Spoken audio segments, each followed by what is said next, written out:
नमस्कार। आज के इस दिलचस्प विश्लेषण में हम एक बहुत ही आम लेकिन अक्सर छुपी हुई समस्या पर बात करने वाले हैं। जरा सोचिए, क्या ऐसा हो सकता है कि कोई इंसान अनजाने में ही अपने पुराने और अब बिल्कुल बेमानी हो चुके सपनों की कैद में फंसा हो? हम अक्सर एक ऐसे ब्लूप्रिंट के गुलाम बन जाते हैं जो अब हमारे किसी काम का नहीं है। चलिए सीधे इस कॉन्सेप्ट में गोता लगाते हैं और इसे डिकोड करते हैं। ये एक बहुत ही गहरा सवाल है। क्या सचमुच पुराने सपनों की कोई अदृश्य जेल हो सकती है? हकीकत तो ये है कि लोग अक्सर अपनी पुरानी छवि को इतनी मजबूती से पकड़े रहते हैं कि आज, जी हां, आज के वर्तमान में उनकी असली क्षमता पूरी तरह से छिप जाती है। वे उस इंसान के लिए कोई जगह ही नहीं छोड़ते जो वे आज बन चुके हैं। तो सबसे पहले बात करते हैं इस पहली चुनौती की, अदृश्य मानसिक जेल। और यहीं से जन्म होता है हमारी दूसरी अहम अवधारणा का, जिसे आइडेंटिटी डिले या पहचान की देरी कहा गया है। अब ये आइडेंटिटी डिले आखिर है क्या? ये असल में वो अवस्था है जब कोई व्यक्ति अपनी आज की हकीकत को पूरी तरह नज़रअंदाज कर देता है और एक पुराने मानसिक नक्शे के पीछे अंधाधुंध भागता रहता है। ये अपने ही उस पुराने वर्जन का इंतजार करना है जो अब दुनिया में है ही नहीं। ये एक ऐसा ठहराव है, एक ऐसी रुकावट है जो इंसान की आज की सारी ऊर्जा को सोख लेती है। इसे एक उदाहरण से समझते हैं। मान लीजिए 10 साल पहले किसी का सबसे बड़ा सपना एक इंजीनियर बनने का था, लेकिन आज उसकी रुचियां पूरी तरह बदल चुकी हैं। वो शायद एक बेहतरीन लेखक या बहुत ही कामयाब व्यापारी बन चुका है। फिर भी वो उसी 10 साल पुराने सपने के पीछे भाग रहा है।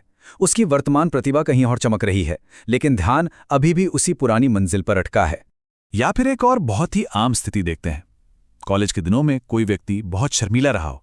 आज वही इंसान 30 साल का एक बेहद आत्मविश्वासी व्यक्ति बन चुका है, लेकिन मानसिक रूप से वो खुद को आज भी उसी शर्मीले छात्र के रूप में कैद रखता है।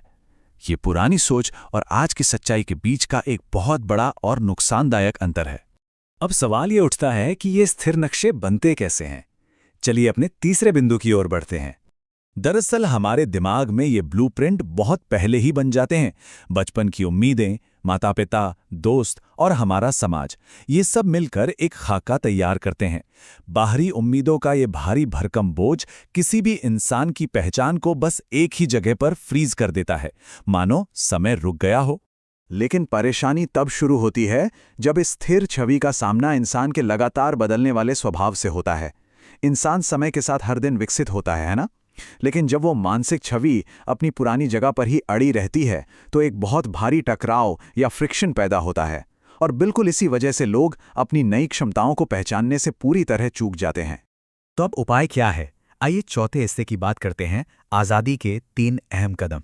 इस पहचान के जाल से बाहर निकलने के लिए हमारे पास एक बहुत ही स्पष्ट और क्रमबद्ध रोड मैप है। ये 3 व्यावहारिक कदम असल में अतीत की परछाइयों को तोड़कर हमें आज की असलियत में वापस ला सकते हैं। चलिए इन्हें एक एक करके डिकोड करते हैं। सबसे पहला कदम है उन पुरानी और बेकार हो चुकी मानसिक छवियों को पहचानना। इसके लिए खुद से पूरी ईमानदारी के साथ बात करनी होगी। एक तरह का सेल्फ ऑडिट करना जरूरी है। ये देखना होगा कि क्या आज का इंसान सचमुच वही है जो वो 5 साल पहले हुआ करता था, या फिर अब बहुत कुछ बदल चुका है। इस आंतरिक मूल्यांकन में कुछ बहुत ही तीखे सवाल पूछने होते हैं, जैसे क्या अब रुचियां बदल गई हैं, समय के साथ कौन से नए गुण विकसित हुए हैं, और कौन सी ऐसी पुरानी कमजोरियां हैं जिन्हें अब पूरी तरह पीछे छोड़ दिया गया है। इन सवालों के बेबाक जवाब ही उस पुरानी छवि को तोड़ने का हमारा सबसे पहला हथियार बनते हैं। अब आता है दूसरा कदम। ये थोड़ा मुश्किल जरूर लग सकता है, लेकिन ये सबसे ज्यादा जरूरी है।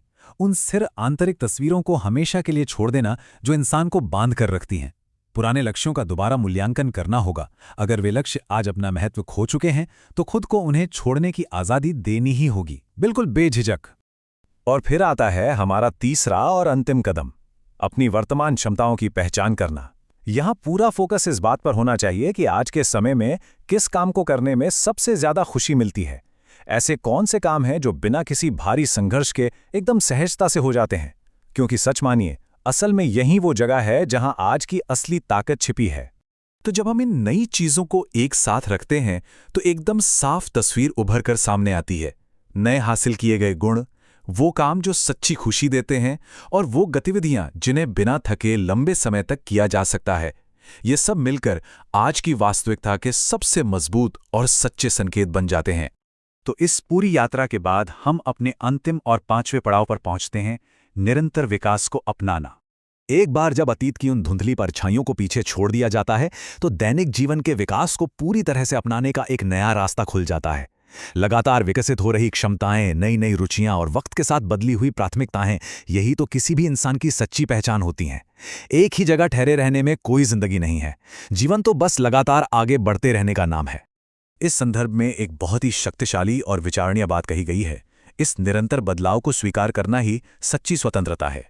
यह एक ऐसा विचार है जो हमें याद दिलाता है कि असली ताकत हमेशा हमारे आज में, हमारे वर्तमान में होती है। उस अतीत में बिल्कुल नहीं जो बीत चुका है और जिसे अब किसी भी हाल में वापस नहीं लाया जा सकता। तो इस विश्लेषण को हम एक बहुत ही गहरे सवाल के साथ खत्म करते हैं।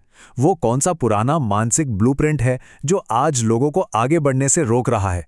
उन पुरानी छवियों को पहचानना और हिम्मत के साथ उन्हें तोड़ना ही एक सफल वर्तमान जीने की असली चाबी है।